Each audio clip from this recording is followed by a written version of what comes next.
For us, the pickups are musical microphones, magnetic microphones. And what we want is for them to sound as musical as possible. So the process of developing these new McCarty III pickups and our DMO pickups came from a desire to get it to the point where if you bought a PRS, there wasn't anything that you could buy vintage in the humbucking world that you would like better.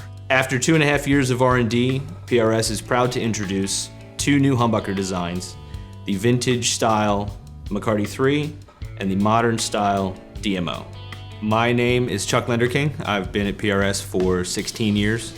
I am the product manager at PRS Guitars. I work with Paul sort of hand in hand, going through prototypes and testing design aspects, predominantly with winding machine specs and production specs. I'll be in the testing and design phase, and then once we get something rolled out to the floor, I'm involved with making sure that the floor is meeting all the requirements. My name is James Zimmers. I've been at PRS for 23 years, and I manage the tech center here at PRS Guitars. I've been very fortunate to work closely with Paul over the years. Paul and I have had to discuss pickups a lot, being that I build a lot of artist guitars, so we're always tweaking pickups for artists. Whenever he has new pickup designs, they come up and I'll install them in guitars so we can listen to them. James is in charge of PTC, and so he's leading that whole group of people modifying guitars and repairing guitars for our client base. So he's the perfect person to be a part of this. And Chuck's job is to get all this stuff not just R&D'd, but then once it's R&D'd, locked to the floor. So I started here, like so many of us, sanding. Quickly moved into final assembly and became manager of final assembly and electronics. In my role as manager of assembly and electronics, I was working closely with Paul, but I kind of just fell into the pickup side of it because I was so involved with electronics for so many years. When pickups were being designed, he would come to me because I was most familiar with the floor. So I could go down to the floor, knowing the people, the machines, the components, I could most easily make change happen or get something done down there. We ask ourselves the question, can we give the guitar a new voice, a better voice? Can we give Mark Lettieri, can we give Mark Tremonti, Carlos Santana, John Mayer, all these artists a better voice? And a huge part of it is the acoustic sound of the guitar, and then you've got this magnetic microphone picking it up. So in the process of designing these new McCarty III pickups and our DMO pickups, we had a whole bunch of old vintage pickups from different years, which all sounded pretty different. And we were able to not just listen to them, but to measure them. And we took what we thought was the best of each year, whether the best cover design and the best cover materials and the best winding schemes and the best magnets and the best strengths and the best wire and the best of this and best of that, and tried to draw a line with the McCarty IIIs of absolutely the best things that we could extract from our own history and from the history of humbucking pickups in the 50s. They were designed at the same time, prototyping was done at the same time. But the stark difference, obviously, is one has a cover and one does not. The cover smooths out the sound, affects the magnetic field, which changes the tone, makes it a little bit softer, less edge to the attack. So that's why it's a bit more of a vintage sound. And then we took that and just kind of stepped it up with the DMOs to get that more modern attack and tone. You know, I'm holding a McCarty 594 with the new McCarty III pickups, and there's something absolutely beautiful about the sound of this bass pickup.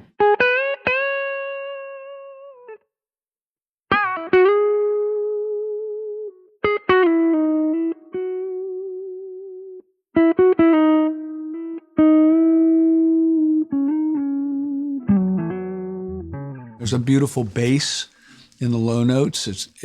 It's got really nice scooped out low mid-range and a beautiful high mid-range. On the treble pickup,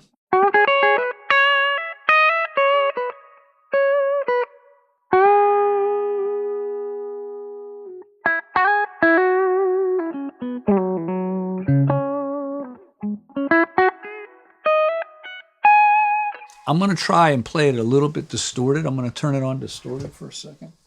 So you have an idea of what happens when you add a little bit of gain to the pickup.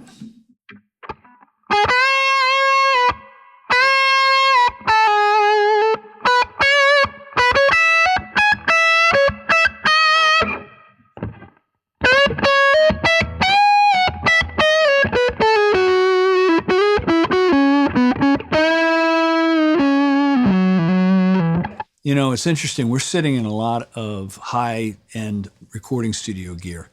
But right now, what I'm plugged into is a little Zoom recorder, the microphone straight in. There's nothing, highly sophisticated about the way we're recording this video today because I wanted it to be really simple, something you could get in your home. I didn't want it to be a bunch of gear. These are DMO pickups. Dynamic, musical, and open is what this stands for. They're very much like McCarty IIIs, except they don't have covers. Let me just start with the bass pickup.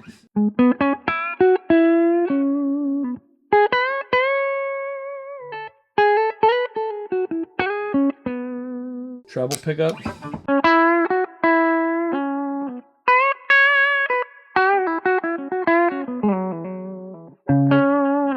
I'm not playing distorted. If I play distorted, you'll hear even an exaggerated version of it.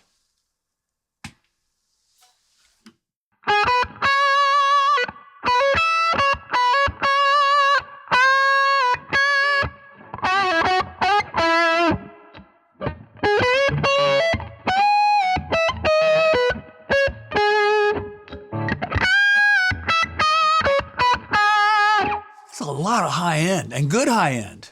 To me, to my ears, that sounds musical and big and open, but it doesn't sound at all harsh. And that's the part I really like about him. He's always pushing us, to learn what knobs and switches do what. And what does that mean for what you hear? The most important part is what you hear. It's really the only thing the guitar player cares about, is what does it sound like? You can look at the website and see, it has this much bass and middle and treble, but until you've heard one or heard a bunch to be able to relate those to the visual, you'll never be able to tell.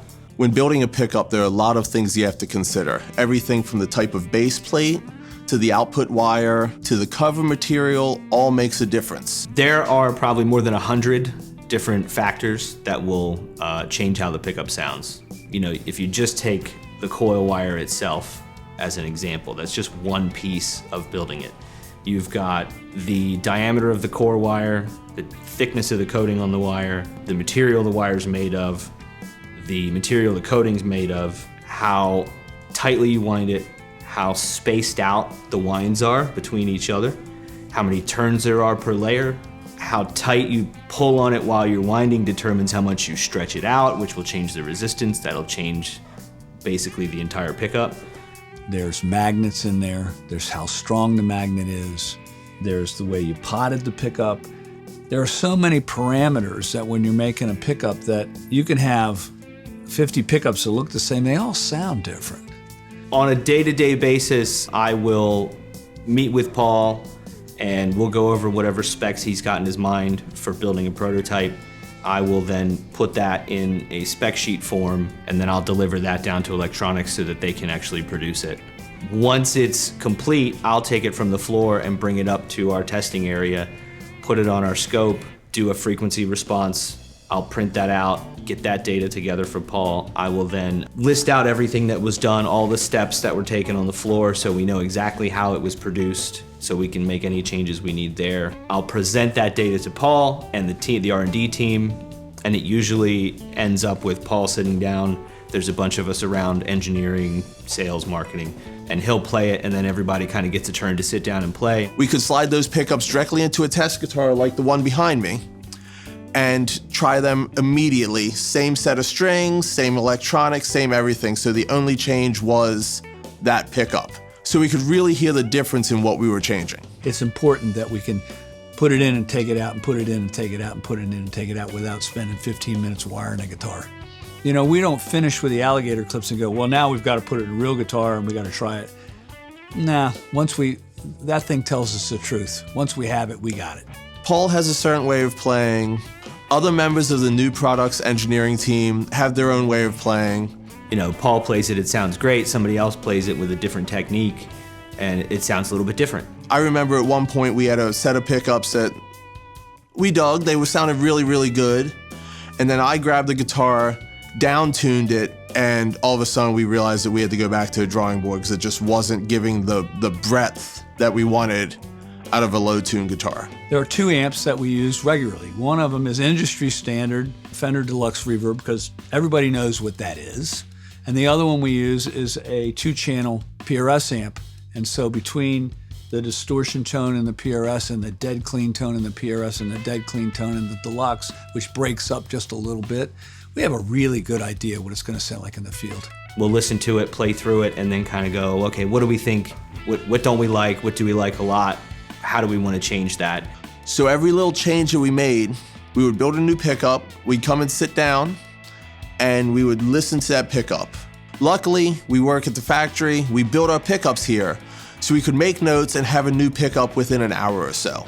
Day to day, we'd be listening to different covers. Day to day, we'd be listening to different mounts of wines. Day to day, we'd be listening to different magnets and magnet strings. Day to day, we were honing and honing and honing it. And, while I was driving the bus on trying to get this thing locked to the floor, I also trusted their opinion, and we went back and forth and back and forth and back and forth and back and forth. And we finally made a final decision, and we said, we've got it, let's go.